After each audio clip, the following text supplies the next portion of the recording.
जय श्री कृष्णा। प्रिय दर्शकों, आप सभी का स्वागत है हमारे इस YouTube चैनल पर। दर्शकों, आज का वीडियो मैं बहुत ही सोच समझ करके बना रहा हूं। हृदय के अंदर बहुत बड़ी वेदना है, इसलिए बना रहा हूं, और अगर नहीं बनाऊंगा तो मैं अपने कर्तव्य से विमुख कहलाऊंगा, इसलिए बना रहा हूं। क्योंकि मेरा दायित्व भी है, मेरा धर्म भी है इस विषय पर आप लोगों के सामने अपनी बात रखना। दर्शकों, इस बार जन्माष्टमी का त्योहार हम सब ने मनाया है।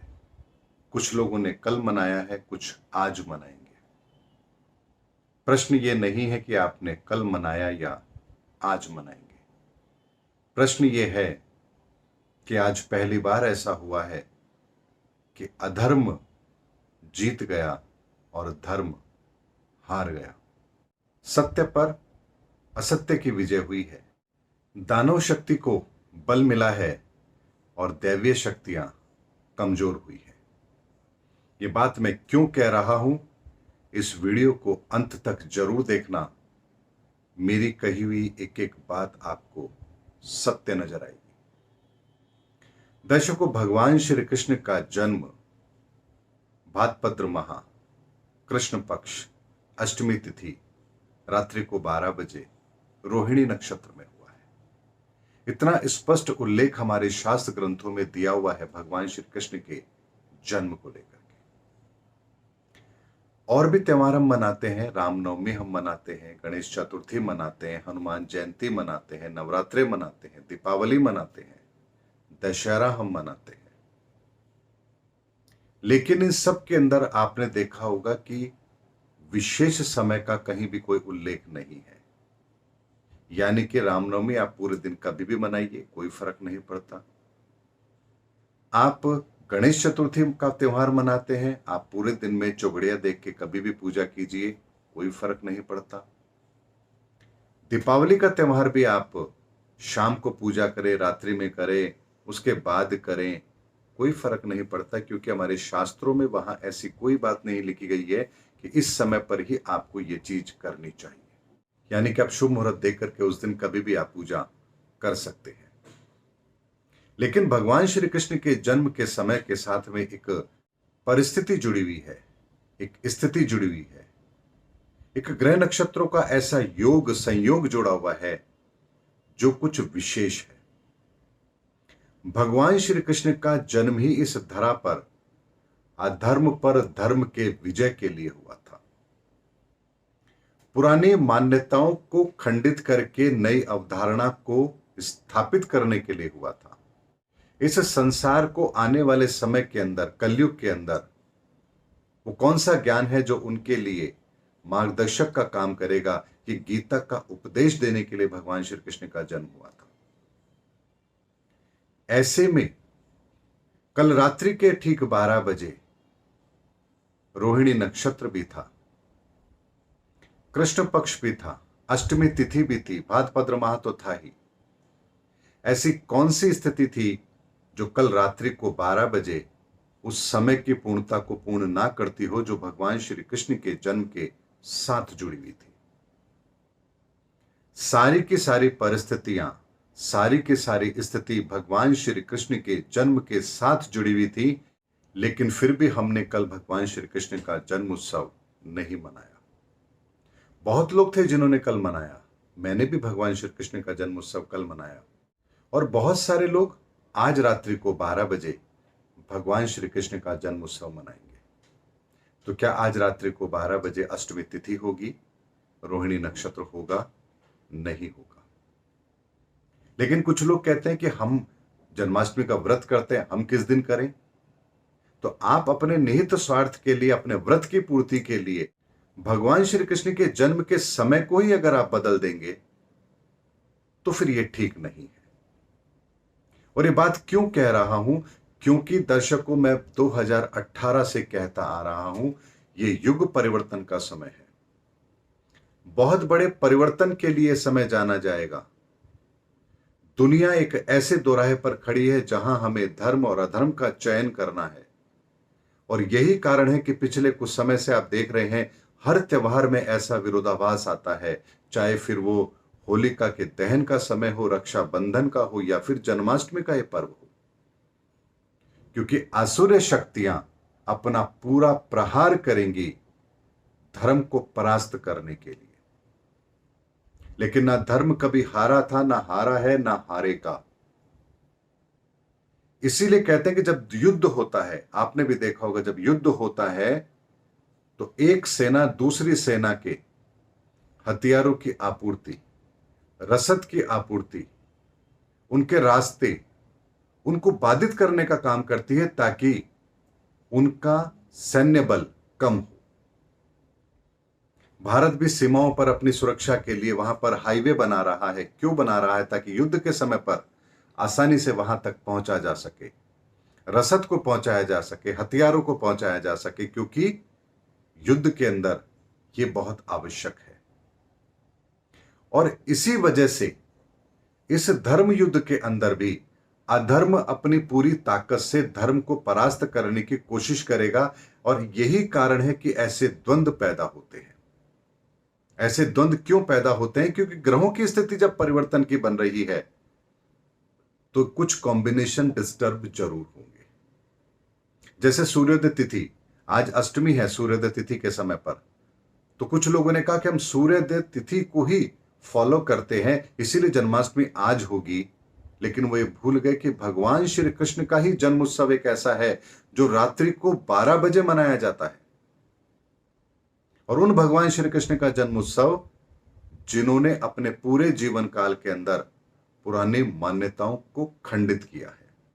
बाल्यकाल के अंदर आपने सुना होगा कालिया नाग की उन्होंने किस तरह से उसका उद्धार किया, उसके फन पर खड़े होकर नाचे। जबकि मान्यता क्या थी कि इस तालाब में जो भी जाएगा वो मृत्यु को प्राप्त होगा, क्योंकि इसमें कालिया नाग रहता है। भगवान ने उस मान्यता को खंडित किया। यह मान्यता थी कि इंद्र यदि रुष्ट हो गए तो सूखा पड़ेगा। भगवान श्री कृष्ण ने गोवर्धन पर्वत अपनी चिटकी उंगली पर उठाकर उस मान्यताओं को खंडित किया। कहा कि हमारी पूर्ति का साधन, हमारी आजीविका का साधन हमारी एक गौ माता है, हमें इनका संवर्धन करना है।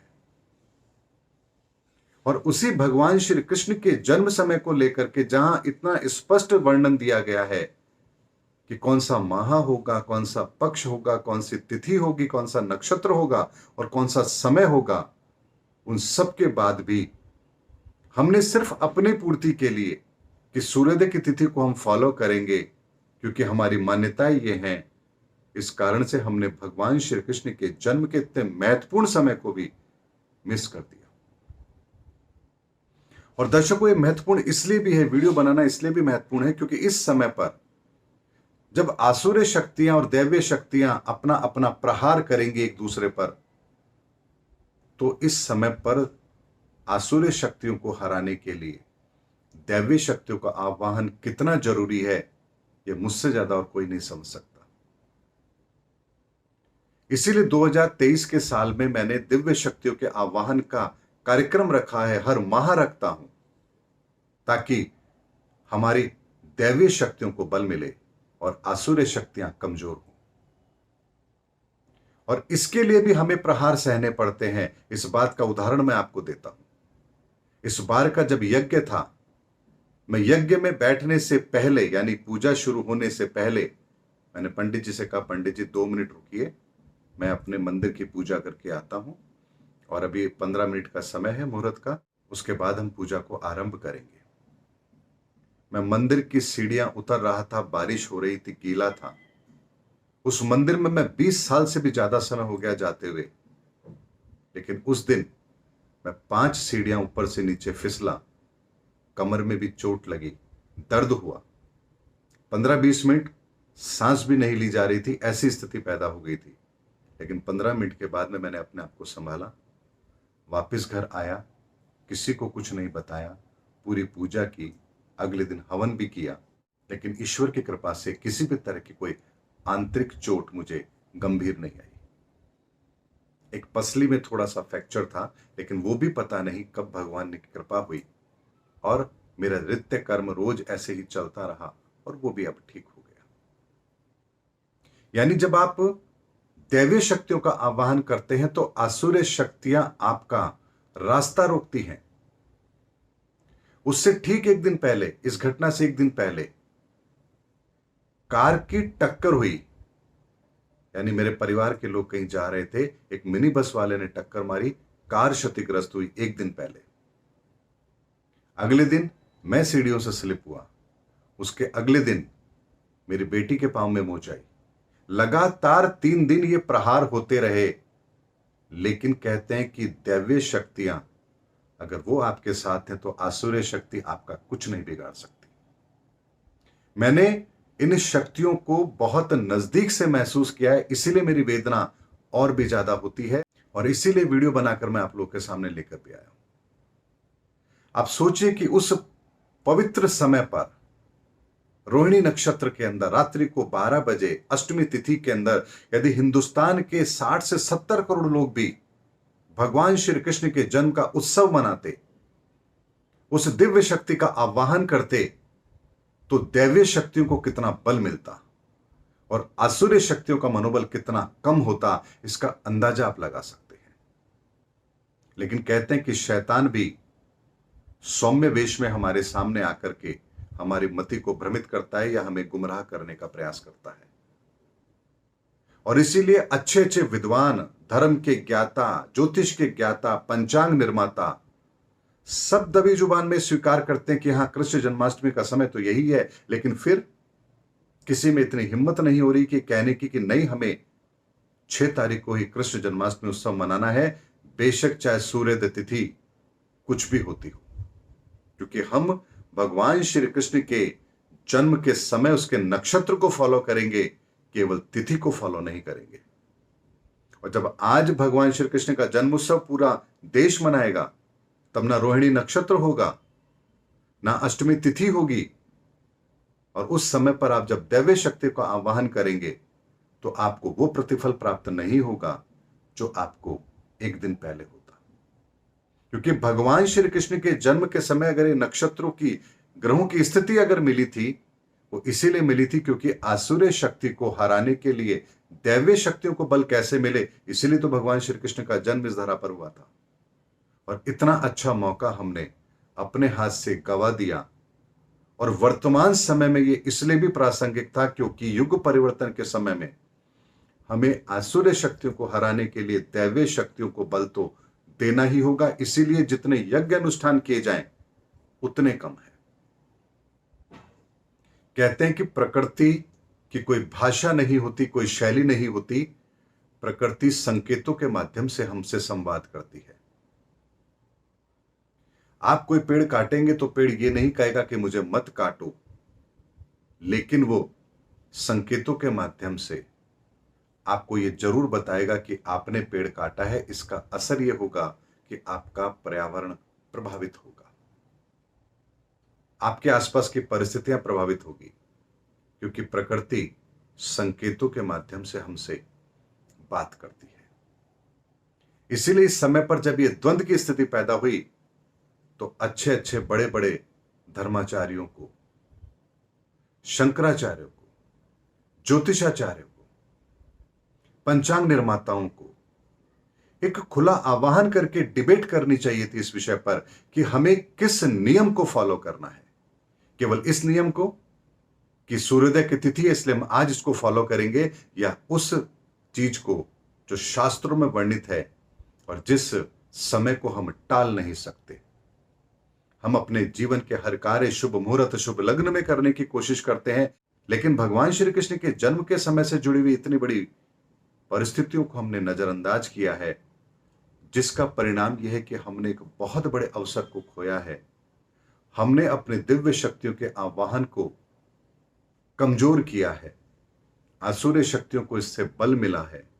एक अच्छे मुहूर्त के अंदर, एक अच्छे नक्षत्र के अंदर जो भगवान श्री कृष्ण की पूजा होनी चाहिए थी, जो उत्सव होना चाहिए था, उस समय हमने मिस किया है। इसीलिए दर्शकों, वीडियो बनाना अत्यंत आवश्यक था ताकि हम आने वाले समय में भी गलतियां ना करें, क्योंकि अभी लगातार अगले 2 से 3 वर्षों तक इस तरह की परिस्थितियां बनेंगी जब हमारे सामने द्वंद्व आएगा। और ये द्वंद्व क्यों आता है? क्योंकि ये संधि काल का समय है। कलयुग का अंत और एक नए युग की शुरुआत का समय है, संधि काल का समय। और संधि काल के समय में ऐसे द्वंद्व जरूर आते हैं। तब हमें अपने विवेक का इस्तेमाल करना होता है कि वास्तव में सही क्या है। शास्त्रों के अंदर कही हुई बात का हमें अर्थ कैसे निकालना है, क्या प्रासंगिक है। और भगवान श्री कृष्ण ने तो इस धरा पर अवतार ही इसलिए लिया था ताकि वो हमें यह बता सकें कि मान्यताओं को कैसे माना जाता है और मान्यताओं को खंडित कैसे किया जाता है, सत्य को कैसे स्थापित किया जाता है, सत्य का साथ कैसे दिया जाता है, धर्म की स्थापना कैसे होती है। इन सब के लिए तो भगवान श्री कृष्ण का जन्म हुआ था। और आने वाले समय के अंदर अगर राम राज्य की स्थापना होनी है तो वो कृष्ण नीति के आधार पर होनी है, गीता के आधार पर होनी है। क्योंकि राम राज्य की स्थापना के लिए जिन नीतियों की हमें आवश्यकता पड़ेगी वो कृष्ण नीति है। इसलिए दर्शकों, एक वेदना थी मन के अंदर, सत्य बोलना मेरा धर्म है और मैं अपने धर्म से विमुख नहीं हो सकता। इसीलिए बात मैंने आप लोगों के सामने रखी है। आपको मेरी आलोचना करनी है, आप कर सकते हैं, आप स्वतंत्र हैं, लेकिन मैं अपनी आंखें बंद नहीं कर सकता। एक बहुत बड़ा अवसर हमने खो दिया। एक ऐसी शक्तियों के आह्वान का समय हमारे हाथ से चला गया जो आने वाले समय के अंदर प्राकृतिक तौर पर हमारी सुरक्षा करती। क्योंकि 2025 तक का साल जो हमारा है, समय जो हमारा है, वो विकट है और पग पग पर हमारी ऐसी परीक्षाएं होंगी जब अधर्म अपना जाल फैलाएगा, शैतानी ताकतें अपना जाल फैलाएगी, हमारी बुद्धि भ्रमित होगी, हम विवेक का इस्तेमाल नहीं कर पाएंगे और हम कुछ ऐसी गलतियां कर बैठेंगे जिसकी वजह से हमें जो लाभ मिलना चाहिए वो हमारे हाथ से निकल जाएगा। उम्मीद करता हूं दर्शकों, मेरा वीडियो आपको अच्छा लगा होगा। मैं ये नहीं कहूंगा, ये सत्य है और सत्य कड़वा हो सकता है आपको अच्छा ना लगे, लेकिन जो सत्य है वो कहना पड़ेगा। मैंने तो हिम्मत की है ये बात कहने की, किसी और ने क्यों नहीं की मुझे नहीं पता। मुझे इस बात का लालच नहीं कि आप मेरी इस बात की आलोचना कैसे करेंगे, मुझे क्या कहेंगे, लेकिन सत्य तो सत्य है और सत्य को प्रकट करना, सत्य को सामने रखना, ये मेरा दायित्व है और यही काम मैंने किया है। मिलते हैं अगले वीडियो के अंदर, तब तक हमारे चैनल पर बने रहिए। जय हिंद, जय भारत।